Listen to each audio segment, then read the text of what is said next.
Let's talk now about how many drops of essential oil is required when blending by notes.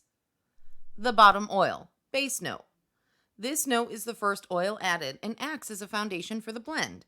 Typically, a therapeutic blend has only one base note oil in it, as the base note will stay the longest on the skin and can last up to 72 hours in the body.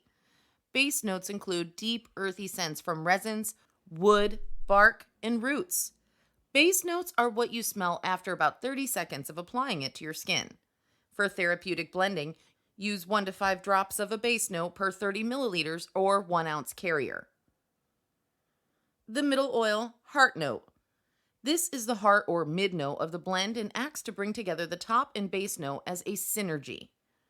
Middle notes are what you smell after a few minutes of applying to the skin after the top note fades. The mid note can last 2 to 4 hours in the body and is generally the heart of the blend and can play on the emotions. Middle notes are often found in flowers, leaves, and needles and serve well to mask any unpleasant scents that may come from the base notes.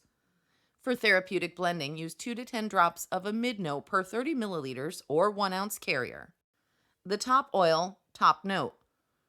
The last oil added to your blend is the top note. The top note is the first scent you smell after application and will last 2 to 4 hours in the body. Its uplifting scents can greatly enhance the mental state of the user. Light fruit scents such as lemon, orange, lime fall in this category. For therapeutic blending, use 3 to 15 drops of a top note per 30 milliliters or 1 ounce carrier.